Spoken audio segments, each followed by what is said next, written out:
विधानसभा चुनाव के तीसरे चरण का मतदान आज हो रहा है, जो कि 16 जिलों के 59 सीटों पर मतदान होने हैं। ऐसे में लखनऊ में जो मतदान होना है वो है चौथे चरण का मतदान, जो कि अगला मतदान है। लखनऊ में काफ़ी सारे लोग हैं, लेकिन आज हमारे साथ मौजूद हैं अवध क्षेत्र के उपाध्यक्ष जी। उनसे हम बात करेंगे। सर, आपका परिचय। मेरा नाम जितेंद्र सिंह है। मैं अवध क्षेत्र का क्षेत्रीय उपाध्यक्ष हूँ भारतीय जनता पार्टी का। सर, आपका स्वागत है हमारे चैनल में। सर, मेरा पहला सवाल ये है कि जो भाजपा सरकार है वो किस तरह से काम कर रही है? देखिए, भारतीय जनता पार्टी सरकार माननीय प्रधानमंत्री हमारे नरेंद्र भाई मोदी जी के मंत्र के ऊपर काम करती है। उत्तर प्रदेश की सरकार आदरणीय योगी आदित्यनाथ जी की अगुवाई वाली सरकार। प्रधानमंत्री जी का ये साफ कहना है, सबका साथ, सबका विकास, सबका विश्वास और सबका सहयोग लेके हम आगे बढ़ने वाले हैं। ये सरकार इसी मंत्र के ऊपर काम कर रही है। सर, लगातार देखने को मिल रहा है कि जो भी रैलियां हो रही हैं उनमें जो वीडियोस उनके वायरल हो रहे हैं उनमें कुर्सियां खाली रहती हैं, जिसके चलते जो अमित शाह जी हैं और स्मृति ईरानी जी हैं वो भी काफ़ी असंतुष्ट होकर के गए हैं। तो क्या है इस वायरल वीडियो का सच? देखिए, ये सब एडिटिंग करके कहीं का चीज़ कहीं पे जोड़ के दिखाया जा रहा है। ऐसा कहीं नहीं। भारतीय जनता पार्टी की रैली में लोग स्वेच्छा से, स्वप्रेरणा से आने के लिए तैयार हैं। भारतीय जनता पार्टी की रैली में इस समय तो हमको रोकना पड़ रहा है, क्राउड को, भीड़ को और जनता को रोकना पड़ रहा है, इसलिए कि अभी चुनाव आयोग की जो गाइडलाइन है उस गाइडलाइन के आधार पे हमको काम करना है। इस नाते बहुत ज़्यादा भीड़ नहीं लगाना है कोरोना को देखते हुए। इस नाते ये सब केवल अफवाह है, विपक्ष की साजिश है। इसमें किसी भी तरीके की कोई सच्चाई नहीं है। सर, क्या लगता है कितने सीटें आने की उम्मीदें हैं? देखिए, भारतीय जनता पार्टी 300 पार का लक्ष्य लेके चल रही है। हमारे आदरणीय योगी आदित्यनाथ जी का जो लक्ष्य है वो 300 के पार का है और निश्चित तौर पे ये सफलता भारतीय जनता पार्टी, जो अभी 2 चरणों के चुनाव हो चुके हैं और आज तीसरे चरण की जो वोटिंग हो रही है उसको लेके ये बिल्कुल स्पष्ट हो चुका है कि अब विपक्ष का सूपड़ा साफ है। जो ये बांटो और राजनीति करने का, बांटो और राज करो की राजनीति करने वाले लोग हैं, इनके दिन अब लग चुके हैं। अब सीधे सीधे भारतीय जनता पार्टी के विकासवादी एजेंडे के ऊपर जनता खड़ी है। सर, ये बेरोजगारी और महंगाई को लेकर के जो जनता है वो भी काफ़ी नाखुश है। देखिए, इस बात की सच्चाई को कोई भी उत्तर प्रदेश का निवासी इनकार नहीं कर सकता है कि पिछले 2-2.5 साल से कोरोना कोविड के कारण बहुत एक वैश्विक आपदा इस देश के ऊपर आई थी और इस देश के ऊपर नहीं, पूरी दुनिया के ऊपर ये संकट आया था। लेकिन उस वैश्विक महामारी से निकालने में प्रधानमंत्री जी का नेतृत्व और योगी आदित्यनाथ जी का जो है कुशल प्रबंधन, जिस तरीके से मिलकर काम किया है, उससे उत्तर प्रदेश ही नहीं पूरे देश को कोरोना के महामारी से निकालने में हम लोगों ने निजात पाई है। और जहाँ तक सरकारी बेरोजगारी की बात आप कर रही हैं, 4.5 लाख उत्तर प्रदेश की इतिहास में पहली बार ऐसी है योगी आदित्यनाथ जी की अगुवाई वाली सरकार जिसने 4.5 लाख भर्तियां और पूरी भर्ती ट्रांसपेरेंट तरीके से, पारदर्शी तरीके से। कोई भी व्यक्ति ये नहीं कह सकता है कि किसी भी वाद का प्रयोग किया गया हो, किसी को एक भ्रष्टाचार का इसमें आरोप लगा हो। पूरे निष्पक्षता के साथ 4.5 लाख सरकारी नौकरियां देने का काम किया है। लगभग आप मान के चलिए कि 40 से 50 लाख नौकरियां जो है अन्य क्षेत्रों के ऊपर हमने देने का काम किया है। जिस तरीके से इन्वेस्टर समिति हुई है, उसमें इन्वेस्टर समिति को अब ग्राउंड जीरो पे हम लोग उतार के ले आए हैं और बहुत सारी फैक्ट्रियां अब यहाँ काम कर रही हैं, जिसमें लाखों लोगों को रोजगार सृजन करने का काम किया गया है। इस नाते ये केवल और केवल अफवाह है, विपक्ष की साजिश है। अरे विपक्ष झांक के देखे, जब अपने शासनकालों में, सपा के शासनकालों में जब भर्तियां होती तो किस तरीके से पेपर लीक कराए जाते थे, किस तरीके से पैसे के ऊपर जो है 1-2-3 जिले के खाली लोगों की भर्तियां करने का काम किया जाता था। आज वो सब खत्म हो गया है। आज बांटो और राज करो की राजनीति, टुकड़े टुकड़े गैंग की राजनीति समाप्त हो चुकी है। सर, हाल ही में राजनाथ सिंह जी ने ये कहा है कि वो गरीबों को जब होली और दिवाली आएगा तो उस पर गैस सिलेंडर जो है वो मुफ्त देंगे। अभी संकल्प पत्र जारी हुआ है, तो सर क्या लगता है संकल्प पत्र जो जारी हुआ है वो ठीक नहीं बन पाया है, जिसके बाद ये घोषणाएं करनी पड़ रही? नहीं, ये तो हमारे संकल्प पत्र में है। ये माननीय राजनाथ जी ने जो बयान दिया है ये तो हमारे संकल्प पत्र का हिस्सा है और उस संकल्प पत्र में हम लोगों ने तय किया है कि गरीब के घर दिवाली कैसे मनाई जाएगी, गरीब घर अपना होली कैसे मनाएगा, उसके लिए गैस सिलेंडर फ्री में देना है। और भारतीय जनता पार्टी का ये संकल्प है। हमारे पंडित दीनदयाल उपाध्याय जी के एकात्म मानववाद के दर्शन के आधार पर हम राजनीति करने वाले लोग हैं।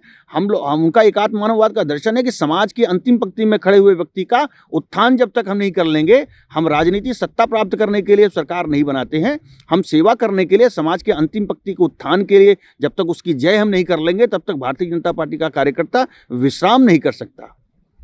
सर कांग्रेस ये बता रही है कि लड़की हूँ लड़ सकती हूँ इस नारे के साथ चल रही है, तो बीजेपी ऐसा क्या कुछ कर रही है? देखिए, कांग्रेस के नारे तो बस ये शुरू से 15 अगस्त 1947 से लेके और आज तक कांग्रेस ने सिर्फ एक ही नारा दिया है, बांटो और राज करो। उनको सत्ता चाहिए। 15 अगस्त 1947 को हमारे देश का मातृभूमि का बंटवारा करने वाला कौन राजनीतिक दल है? ये कांग्रेस के लोगों को भारत की जनता को जवाब देना पड़ेगा कि हमारे देश के मातृभूमि के टुकड़े तुम लोगों ने कांग्रेसियों करवाए और आज भारतीय जनता पार्टी का आरोप लगाते हो लड़की हूँ लड़ सकती हूँ। अरे इतना झूठा नारा प्रियंका गांधी जी दे रही हैं। मैं तो कहना चाहता हूँ उत्तर प्रदेश की जनता से कि प्रियंका गांधी जी लड़की नहीं है, प्रियंका गांधी जी माँ बन चुकी हैं, 2 बच्चों की माँ है। इसलिए झूठा नारा है कि लड़की हूँ लड़ सकती हूँ। बेटी नहीं है, वो माँ है और उनको माँ के रूप में हम सब लोग देखते हैं। और लड़की हूँ लड़ सकती हूँ तो राजस्थान में भी लड़की हूँ लड़ सकती करके दिखावें, वो पंजाब के अंदर भी लड़कर दिखावें। ये क्या तरीका है कांग्रेस का कि एक प्रदेश में दूसरा नारा, दूसरे प्रदेश में दूसरा नारा? ये बांटो और राज करो की राजनीति है। ये नारी गरिमा और नारी सुरक्षा और नारी सम्मान की बात जहाँ तक हो गई है, भारतीय जनता पार्टी का ये मंत्र है। हमारा ये मानना है, स्वामी विवेकानंद जी ने कहा था, यत्र नार्यस्य पूजन्ते रमन्ते तत्र देवता। हम लोग उस मंत्र को लेके चलने वाले लोग हैं। हम लोग नारी के गरिमा और नारी के सम्मान को समझते हैं और ये केवल बांटो और राज करो की राजनीति है। इस तरीके की राजनीति अब कतई स्वीकार नहीं की जा सकती। सर प्रियंका गांधी ये भी कह रही हैं कि उनकी सरकार बनी तो वो जो है 40% जो है आरक्षण देंगी। आपको क्या लगता है? प्रियंका गांधी जी मुंगरी लाल के हसीन सपने देख रही हैं। कांग्रेस के 100% तो नहीं, लेकिन मैं आपसे कह रहा हूँ 90% उनके प्रत्याशियों की जमानत जब्त होने वाली है। कांग्रेस ये कहाँ मुंगरी लाल के हंसी सपने देख रही है? कांग्रेस मुक्त भारत होने जा रहा है। ये प्रधानमंत्री जी का जो आह्वान है, उस आह्वान पे भारतीय जनता पार्टी के एक ही कार्यकर्ता चट्टान की तरह खड़ा है। हम कांग्रेस मुक्त बना के उत्तर प्रदेश को दिखाएंगे। सर जो किसान है वो भारतीय जनता पार्टी से कुछ ज़्यादा ही नाराज़ नज़र आ रहे हैं, इस पर आप क्या कहना चाहेंगे? किसान जो अन्नदाता है उसको नमन है। किसान कभी भारतीय जनता पार्टी से नाराज नहीं हो सकता है। भारत के इतिहास में पहली बार माननीय प्रधानमंत्री जी ने किसान सम्मान निधि की व्यवस्था की है और मैं गारंटेड कहता हूँ 2014 के पहले आप लोगों ने, मीडिया के लोगों ने हमेशा आप चलाती थी कि हमेशा किसान आत्महत्या करते हुए दिखाई पड़ना चाहता। मैं गारंटी के साथ, चुनौती के साथ कहता हूं, आज भारतवर्ष में एक भी किसान आत्महत्या नहीं कर रहा है। अगर वो किसी को क्रेडिट जाता है तो हमारे यशस्वी प्रधानमंत्री आदरणीय नरेंद्र भाई मोदी जी को जाता है। प्रधानमंत्री जी ने किसान सम्मान निधि की शुरुआत की। किसानों के लिए इतनी सारी योजनाएं हैं कि जो आप उत्तर प्रदेश में आप देखिए, गन्ना भुगतान के लिए किस तरीके के किसानों के ऊपर लाठी चलाई जाती थी। किस तरीके किसानों को जब बुआई करने का समय आता था तो यूरिया खाद के लिए लाठियां चलाई जाती थी और किसानों के सर फोड़े जाते थे, खून निकाले जाते थे किसानों के, उनको यूरिया के लिए। लेकिन आज उत्तर प्रदेश का किसान खुशहाल है। उत्तर प्रदेश के किसानों को फ्री सिंचाई की योजना हम सब लोग देने का काम कर रहे हैं। उत्तर प्रदेश के किसानों के लिए यूरिया के खाद, उसके घोटाले हम सब लोगों ने बंद करने का काम किया है। गन्ना भुगतान 14 दिन के अंदर जो है सुनिश्चित करने का काम किया है। अगर 14 दिन से एक्स्ट्रा होता है तो ब्याज सहित तो पैसा देने का काम किया जाएगा। आज उत्तर प्रदेश का किसान खुशहाल है और उत्तर प्रदेश ही नहीं, देश का किसान खुशहाल है। किसान सम्मान निधि भी अब जो है 12,000 करने की बात हो रही है, हमारे घोषणा पत्र में है। हम सब लोग किसानों के लिए किसान पुत्र हैं और किसान के दर्द को हम सब लोग समझते हैं। हम लोग इसी मातृभूमि, इसी संस्कृति, इसी संस्कार से जुड़े लोग हैं। इसलिए जो बांटो और राज करो की राजनीति करने वाले हैं, ये इनको अब भूल जाना चाहिए। किसान इनके साथ कहीं नहीं खड़ा है। ये इनके सारे छल प्रपंच और इनके जो माया जाल हैं, इनके जो भ्रम के जाल हैं, ये सारे तरीके से जनता जान चुकी है। किसान कहीं भारतीय जनता पार्टी। सर महिलाओं के लिए आगे क्या कुछ और काम होने वाले हैं इस मतलब आपके राज्य में? देखिए, नारी गरिमा और नारी सुरक्षा का सम्मान आज उत्तर प्रदेश की, जैसे बेटियों के लिए मुख्यमंत्री जी ने कहा है कि जो बेटी ग्रेजुएशन करेगी उसको हम स्कूटी देंगे।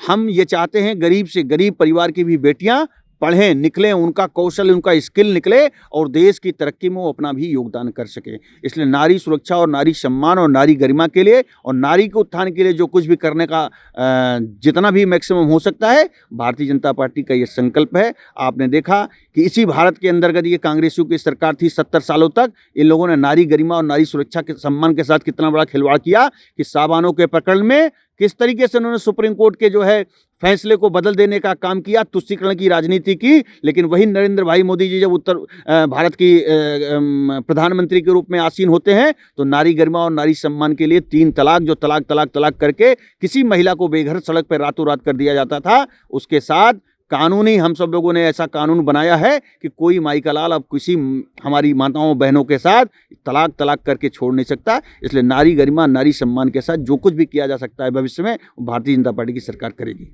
सर, शिक्षा के क्षेत्र में सरकार जो है वो आगे और क्या कुछ करने वाली है? देखिए, शिक्षा के क्षेत्र में हम ये चाहते हैं कि पूरे देश के लोग आके उत्तर प्रदेश के अंदर जो है डॉक्टर्स, इंजीनियर्स बने। आपने देखा कि उत्तर प्रदेश, हमारे प्रधान नरेंद्र भाई हमारे योगी आदित्यनाथ जी का ये सपना है कि उत्तर प्रदेश के प्रत्येक जनपद के अंदर हम एक मेडिकल कॉलेज की स्थापना करेंगे, जिससे हम आने वाले समय में डॉक्टर तैनात, ऐसे डॉक्टर दें जो पूरे भारत ही वर्ष नहीं पूरी दुनिया के जो है चिकित्सा के क्षेत्र में अपना योगदान कर सकें। उत्तर प्रदेश के नौजवानों के लिए शिक्षा हो, उत्तर प्रदेश के नौजवानों के लिए रोजगार हो, इसके लिए जो कुछ भी उत्तर प्रदेश की सरकार कर सकती है, पूरी निष्ठा और ईमानदारी के साथ हमारी योगी आदित्यनाथ जी की सरकार करने पे उनका संकल्पबद्ध है। सर, हमारा अंतिम सवाल ये है कि अखिलेश यादव जी जो हैं वो कह रहे हैं कि वो 400 सीटों पर अपना जीत दर्ज करेंगे। अखिलेश यादव जी की बात मैं क्या करूं। अखिलेश यादव जी एक ऐसे पुत्र हैं जिनको ये कहा जाता है कि हमारे यहाँ तो ये संस्कृति रही है। अखिलेश यादव जी को भारत की संस्कृति का भान भी नहीं है। अखिलेश यादव जी, आप जरा रामायण पढ़िए। जो आप ये कहते हैं कि हम आएंगे तो राम मंदिर बनवाएंगे, अखिलेश यादव जी आपकी ही पार्टी है, आप काला इतिहास आपके ऊपर छुपा है कि आपने राम भक्तों के ऊपर गोली चलाई है। और आप उत्तर प्रदेश सत्ता से अब सपने देखना बंद कर दीजिए। अखिलेश यादव जी ने अगर सबसे बड़ा अपमान करने का किसी का काम किया तो आदरणीय नेताजी मुलायम सिंह यादव जी का अगर सबसे बड़ा भारत की राजनीति में किसी ने अपना अपमान करने का काम किया है तो उनके पुत्र श्रीमान अखिलेश यादव जी ने करने का काम किया है। जबकि भारत की संस्कृति ये रही है, राष्ट्रीय अध्यक्ष से हटाने का काम अखिलेश यादव जी ने मुलायम सिंह को जो करने का पाप किया है वो उत्तर प्रदेश की जनता कभी भूल नहीं सकती है। और जबकि भारत की संस्कृति ये रही है कि भगवान राम को वनवास राजा दशरथ ने जो है अपने मुख से एक बार भी नहीं कहा कि राम तुमको जो है 14 वर्ष का वनवास मैं देता हूं।